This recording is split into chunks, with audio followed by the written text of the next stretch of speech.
अब हम बात करते हैं डीऑक्सीराइबोज न्यूक्लिक अम्ल यानी जो डीएनए है, इस डीएनए का स्ट्रक्चर कैसा है, इसका रासायनिक संगठन कैसा है और ये किन पदार्थों से मिलकर बना है। डीऑक्सीराइबोज शर्करा, ये जो डीएनए है, ये डीएनए मुख्यतः 3 प्रकार के पदार्थों से मिलकर बना है। 3 प्रकार के पदार्थ।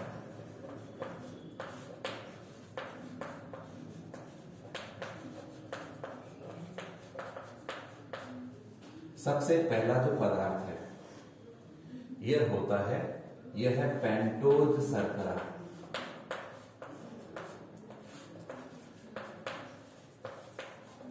और जो पेंटोज शर्करा डीएनए के निर्माण में प्रयुक्त होती है, इसे कहा जाता है डीऑक्सी राइबोज शर्करा कहते हैं।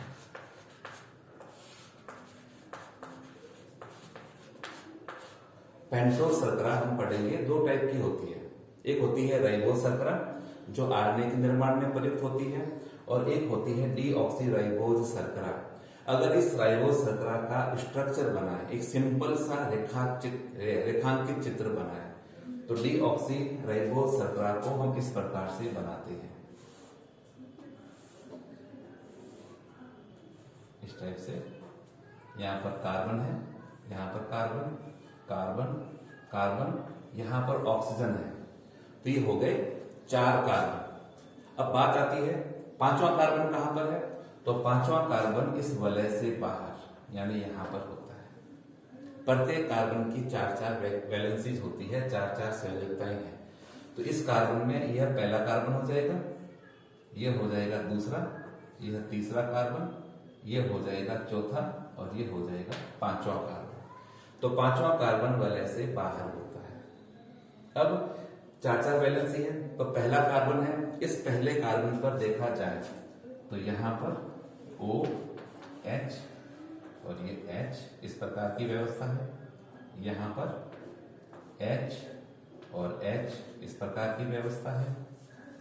अगर हम बात करें आगे तीसरे कार्बन पर, तो यहां पर H, ये OH, और यहां पर H, यहां पर है CH2OH। इस प्रकार से यह पेंटोज शर्करा या डीऑक्सीराइबोज शर्करा का स्ट्रक्चर है। यहां पर ये पहला कार्बन है, यह दूसरा कार्बन, यहां पर तीसरा, चौथा और 5वां कार्बन। जब डीएनए के अणु के निर्माण की प्रक्रिया प्रारंभ होती है, तब याद रखना है कि पहले कार्बन से नाइट्रोजन क्षारक आकर जुड़ता है। नाइट्रोजन क्षारक पहले कार्बन से जुड़ता है, किस बंध के द्वारा? इस बंध का नाम याद रखना है, नाइट्रोजन ग्लाइकोसाइडिक बंध के द्वारा। तो यह बंध कहां पर? पहले कार्बन से। और इसका जो 5वां कार्बन है, इस 5वें कार्बन से जुड़ता है फॉस्फेट समूह। किस बंध के द्वारा? तो याद रखना है फास्फो एस्टर बॉन्ड के द्वारा। तो यह याद रखना है, ठीक है। तो यह एक कॉमन सा स्ट्रक्चर हो गया, यह डीऑक्सीराइबोज शर्करा है। फिर आगे बात करें कि दूसरा कौन सा पदार्थ होता है जो यहां पर काम आता है, तो वो होता है, दूसरा पदार्थ है वो है फॉस्फेट समूह। यह फॉस्फेट समूह कहां से आता है? H3PO4। यह फॉस्फेट समूह जो होता है, जिसको हम यहां पर इस टाइप से PO4 से दर्शाते हैं, इसके ऊपर वैलेंसी होती है -3। यह फॉस्फेट समूह है, यह डीऑक्सीराइबोज शर्करा के 5वें कार्बन से जुड़ेगा। और याद रखना है पेंटोज शर्करा यानी डीऑक्सीराइबोज शर्करा और फॉस्फेट समूह, यह डीएनए शर्करा की जो भुजा होती है, जैसे ये सीडी है, तो सीडी की जो रेलिंग होती है, इस रेलिंग का निर्माण करते हैं पेंटोज शर्करा और फॉस्फेट समूह दोनों करते हैं। तीसरा पदार्थ जो मुख्य है वह होता है, वो है नाइट्रोजन क्षारक। और नाइट्रोजन क्षारक जो होते हैं यह मुख्यतः 2 प्रकार के होते हैं। उनका स्ट्रक्चर कैसा होता है, किस नेचर के होते हैं, ये सारे के सारे तो हम हायर क्लासेस में पढ़ेंगे। अभी हमें इतना याद रखना है कि नाइट्रोजन क्षारक दो प्रकार के होते हैं। पहले होते हैं उन्हें हम कहते हैं प्यूरिन कहते हैं, और दूसरे होते हैं उन्हें हम कहते हैं पिरिमिडिन। इन्हें कहते हैं पिरिमिडिन कहते हैं। प्यूरिन दो प्रकार के होते हैं। पहला होता है उसे हम कहते हैं एडेनिन, जिसको हम यहां पर ए से रिप्रेजेंट करेंगे, और दूसरे होते हैं वो है ग्वानिन, और इस ग्वानिन को हम लोग जी से रिप्रेजेंट करेंगे। जब हम इसका स्ट्रक्चर बनाएंगे, फॉर्मूला बनाएंगे, तब बताएंगे कि ग्वानिन जी और एडेनिन ए ये होते हैं प्यूरिन्स। और पिरिमिडिन जो होते हैं ये वैसे मुख्यतः तीन प्रकार के होते हैं। सबसे पहला है वो है साइटिडिन, दूसरा होता है साइटिडिन, दूसरा होता है थाइमिन, और तीसरा होता है यूरेसिल। हमारे यहाँ पर जो है आगे क्या देखते हैं, तो पिरिमिडिन जो होता है ये है, पहला है साइटोसिन। साइटोसिन को हम लोग सी से दर्शाएंगे। दूसरा होता है थाइमिन, इसको टी से दर्शाते हैं। ये तो होता है डीऑक्सीराइबोस न्यूक्लिक अम्ल में। लेकिन तीसरे प्रकार का और पिरिमिडिन होता है, उसे कहते हैं यूरेसिल, इसको यू से रिप्रेजेंट करते हैं। यूरेसिल सिर्फ आरएनए में पाया जाता है, सिर्फ आरएनए में, जबकि थाइमिन पाया जाता है, किसमें पाया जाता है, यह सिर्फ डीएनए के अंदर पाया जाता है। तो इस प्रकार से यह स्ट्रक्चर है, रासायनिक पदार्थ है। इन रासायनिक पदार्थों के बारे में हम लोग आगे डिटेल से पूरा का पूरा यहाँ पर पढ़ेंगे। तो तीन प्रकार के पदार्थ है, कौन कौन से हो गए, पेंटोस शर्करा, डीऑक्सीराइबोस शर्करा, 5 कार्बन की शर्करा है। पहले कार्बन से जुड़ता है नाइट्रोजन क्षारक, उसके 5वें कार्बन से जुड़ेगा फॉस्फेट समूह। फॉस्फेट समूह फास्फोरिक एसिड से। नाइट्रोजन क्षारक दो प्रकार की, प्यूरिन्स और पिरिमिडिन्स। प्यूरिन 2 टाइप की, कोई दिक्कत नहीं है। पिरिमिडिन 3 टाइप की है। याद रखना है कि थाइमिन, साइटोसिन, ग्वानिन, एडेनिन यह पाई जाती है डीएनए में, जबकि थाइमिन की जगह यूरेसिल पाया जाता है आरएनए में। तो हम कहेंगे थाइमिन सिर्फ डीएनए में है इनके साथ में, और यूरेसिल सिर्फ आरएनए है इनके साथ में। अब डीएनए के निर्माण की प्रक्रिया के चरण हम लोग पहले पढ़ लेते हैं कि डीएनए के निर्माण की प्रक्रिया के कौन कौन से चरण हैं। तो 4 चरणों के अंदर बांटा गया है इसे। सबसे पहला है डीएनए निर्माण के चरण।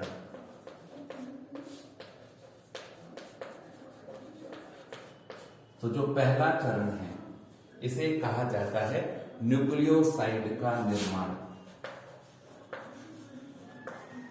न्यूक्लियोसाइड का निर्माण। दूसरा चरण है वह है न्यूक्लियोटाइड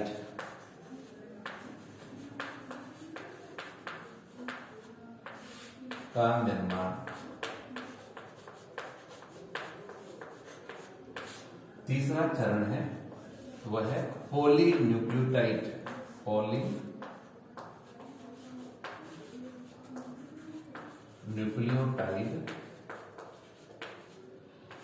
श्रृंखला का निर्माण।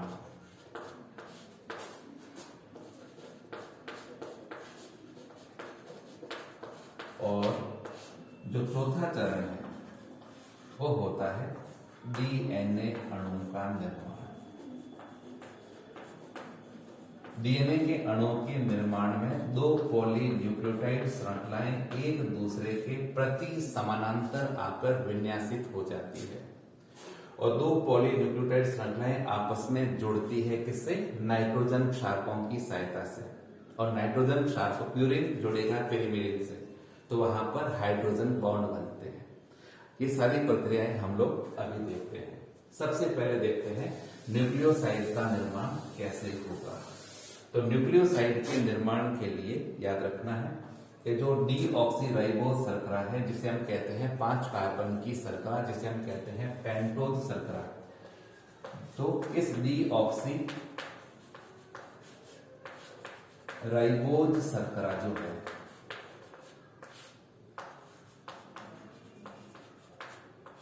इसके पहले कार्बन से जुड़ता है।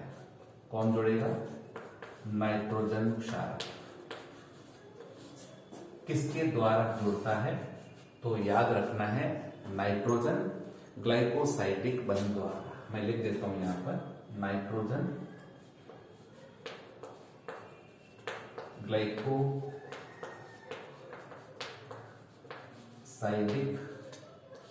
बंध। तो यहां पर बनता है न्यूक्लियोसाइड।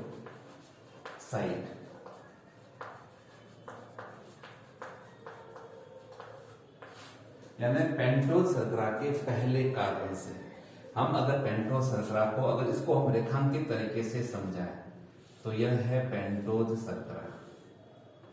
इस प्रकार से इसको रिप्रेजेंट करते हैं। यह पहला कार्बन होगा, यहाँ पर दूसरा है, तीसरा है, चौथा और पांचवा कार्बन इससे बाहर है। यह एक नॉर्मल तरीका है इसको दर्शाने का। जो ये पहला कार्बन है तो इस पहले कार्बन से नाइट्रोजन क्षारक जुड़ेगा, तो यहां पर जुड़ता है नाइट्रोजन क्षारक। अब जो स्ट्रक्चर बना है, अब नाइट्रोजन क्षारक पहले कार्बन से जुड़ता है, उसके हाइड्रोक्सिल समूह से जुड़ेगा, बनाएगा ग्लाइकोसाइडिक बंध। उसके द्वारा यहाँ पर अब ये जो स्ट्रक्चर बनाया है हमने, सिंपल सा स्ट्रक्चर, इसको हम कहेंगे न्यूक्लियोसाइड कहते हैं। ये हो गया न्यूक्लियोसाइड। किससे बना है? पेंटोज शर्करा और नाइट्रोजन क्षारक से। अब चूंकि डीएनए के निर्माण में 4 प्रकार की नाइट्रोजन क्षारक प्रयुक्त होती है, तो इस न्यूक्लियोसाइड का नामकरण क्या होगा? तो इसे हम कहते हैं डीऑक्सी एडेनोसिन, डीऑक्सी जो भी है अपन देख लेते हैं एक बार। अब इसका नामकरण 4 प्रकार की है। कौन सी है? एडेनिन होती है, ग्वानिन होती है, साइटोसिन होती है और थाइमिन। तो इसके आधार पर इनका नाम हो जाता है डीऑक्सी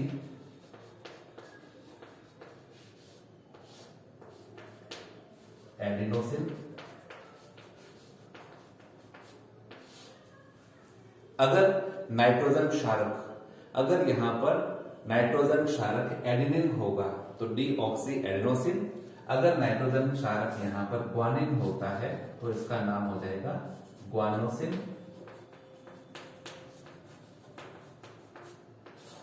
अगर यहां पर साइटोसिन होगा तो इसका नाम हो जाएगा डीऑक्सी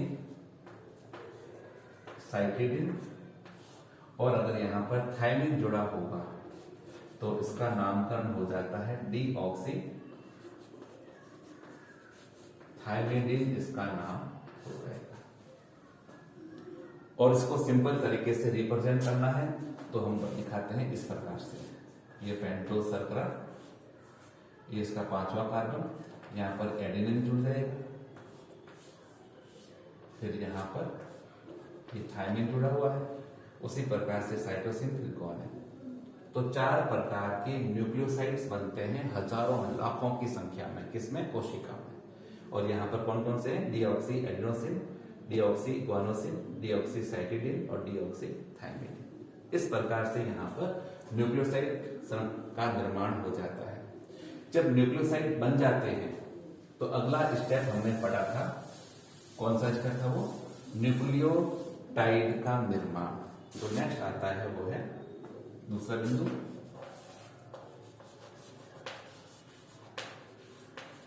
न्यूक्लियोटाइड का निर्माण। अब न्यूक्लियोटाइड के निर्माण की प्रक्रिया में याद रखना है कि जो पहले से न्यूक्लियोसाइड बन गया है, अब इस न्यूक्लियोसाइड में पेंटोज शर्करा यानी डीऑक्सीराइबोज शर्करा के 5वें कार्बन के हाइड्रोक्सिल समूह से जुड़ जाता है। कौन? फॉस्फेट समूह। हाइड्रोक्सिल रिमूव हो जाएगा, वहां पर बनता है फास्फोएस्टर बंध बनेगा और वहां पर फॉस्फेट समूह जुड़ जाएगा। हम बिल्कुल सही सरल तरीके से इसको बताते हैं कि जो न्यूक्लियोसाइड बना है, यह न्यूक्लियोसाइड यहां पर फॉस्फेट समूह से रिएक्शन करेगा। फॉस्फेट समूह कहां से उसको मिलता है, तो वो उसको मिलता है फास्फोरिक एसिड से। तो यहाँ पर फॉस्फेट, मैं सीधा लिख रहा हूं, सिंपल तरीके से समझना है इसलिए यहाँ पे सीधे लिख देता हूं कि फॉस्फेट समूह। हम यहाँ पर ज्यादा स्ट्रक्चर, ज्यादा गहरे में नहीं जाएंगे क्योंकि वो हमारे हायर क्लासेज में काम में आएगा। यह फॉस्फेट समूह जब जुड़ेगा तो यहाँ पर बनता है न्यूक्लियोटाइड।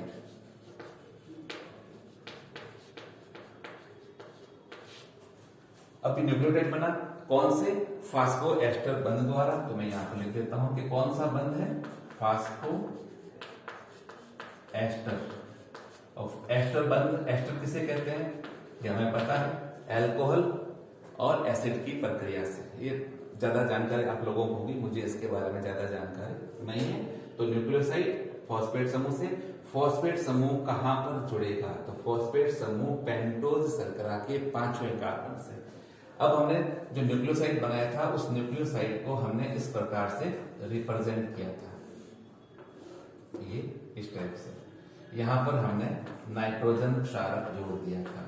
यह हमारा न्यूक्लियोसाइड था, यह हमारा न्यूक्लियोसाइड था। अब इस न्यूक्लियोसाइड के 5वें कार्बन से, अब ये 5वां कार्बन है तो यहां पर हम इसको फॉस्फेट समूह को जोड़ेंगे इस प्रकार से।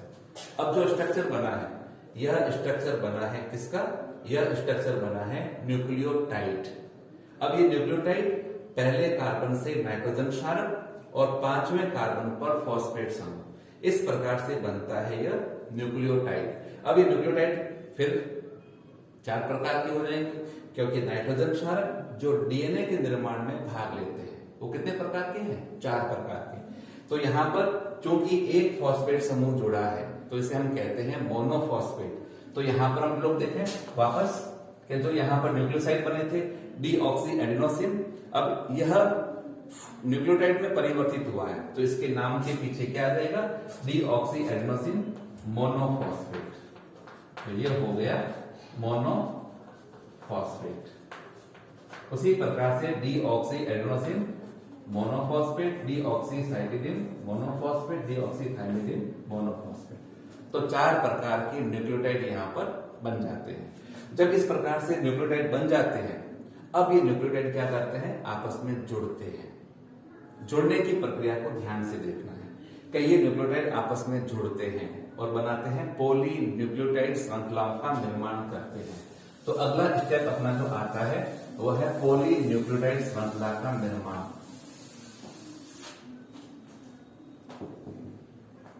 तो तीसरा चरण है पॉली न्यूक्लियोटाइड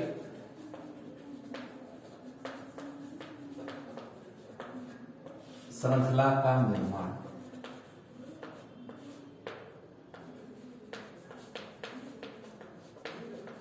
अब ये जो प्रक्रिया है, यह प्रक्रिया कैसे होगी, तो हम लोग यहां पर पहले डायग्राम बना लेते हैं। अलग अलग प्रकार के न्यूक्लियोटाइड, जैसे पहला न्यूक्लियोटाइड मैं बना रहा हूं, ये पहला न्यूक्लियोटाइड, यहां पर एडेनिन जुड़ा हुआ है और यहां पर फॉस्फेट समूह। दूसरा न्यूक्लियोटाइड,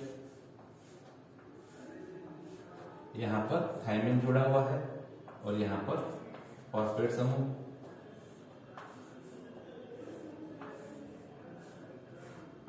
इसी प्रकार से यहां पर साइटिक और यहां पर है सपोज जी।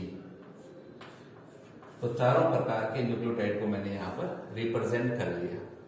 यह है deoxy adenosine monophosphate, deoxy thymidine monophosphate, deoxycytidine monophosphate, deoxy guanosine monophosphate. अब इस टाइप से हजारों की संख्या में अलग अलग टाइप के होते हैं। जब पॉली न्यूक्लियोटाइड श्रृंखलाओं का निर्माण होगा तो एक न्यूक्लियोटाइड का फॉस्फेट समूह दूसरे न्यूक्लियोटाइड की पेंटोज शर्करा के तीसरे कार्बन से, पहला दूसरा तीसरा, इस तीसरे कार्बन से यहां पर बॉन्डिंग करता है, यहां पर जुड़ जाएगा। उसी प्रकार से इसका फॉस्फेट समूह इससे पहले वाले के तीसरे कार्बन से और इस प्रकार से, और यहां पर कोई और।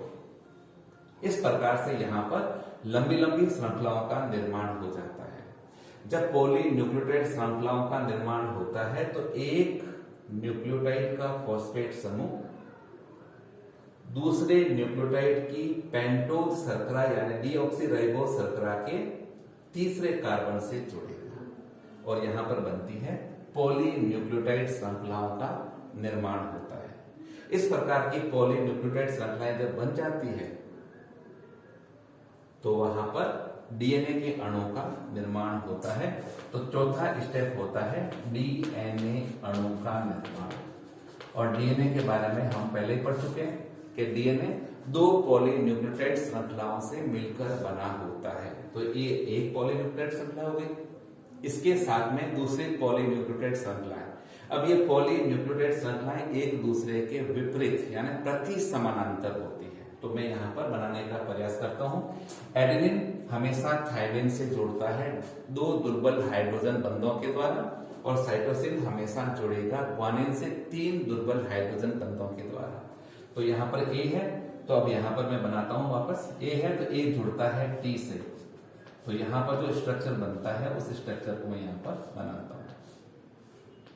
यहां पर फॉस्फेट समूह हो जाएगा, ये जुड़ेगा ए से,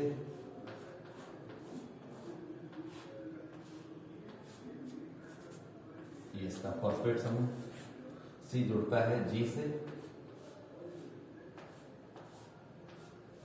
ये इसका फॉस्फेट समूह, ये जुड़ता है सी से, ये इसका फॉस्फेट समूह। यानी प्रति समानांतर, एक सीधी आई है तो दूसरी ये उल्टी आती है। अब यह इसका, ये पहला कार्बन दूसरा तीसरा, तो यह जुड़ेगा इसके साथ, ये जुड़ता है इसके साथ, और ये इस प्रकार से पॉली, यह सीधी है तो इसके प्रति समानांतर हो गई। अब एडेनिन यहां पर जुड़ता है दो दुर्बल हाइड्रोजन बंधों से। थायमिन एडेनिन से दो दुर्बल हाइड्रोजन बंध है, यहां पर तीन दुर्बल हाइड्रोजन बंध, और यहां पर इस प्रकार से। तो यहां पर इस प्रकार से एक प्रति समानांतर क्रम में, एक यहां से अगर आगे बढ़ेंगे तो यहां पर तीसरा कार्बन पहले आ रहा है तो इसका तीसरा सिरा है, यहां पर ये पांचवा, तो ये डायरेक्शन 3 से 5 की हो जाएगी, और ये डायरेक्शन 5 से 3 की डायरेक्शन हो जाती है। तो दो पॉलीन्यूक्लियोटाइड श्रृंखलाएं एक दूसरे के प्रति समानांतर क्रम में जुड़ती है, किसके द्वारा? नाइट्रोजन शाखाओं से।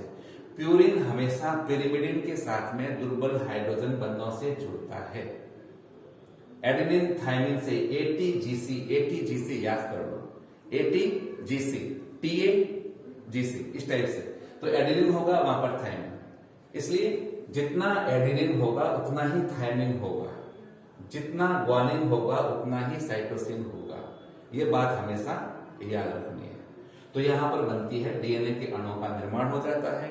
यह डीएनए हमारे शरीर में अनुवांशिकी लक्षणों के लिए उत्तरदायी होता है। बिल्कुल सरल तरीका है, सिंपल तरीका से समझाने का प्रयास किया है। कोई भी दिक्कत आती है तो पर्सनली मुझे व्हाट्सएप कर लेना, मैं आप लोगों से दोबारा बात कर लूंगा। धन्यवाद।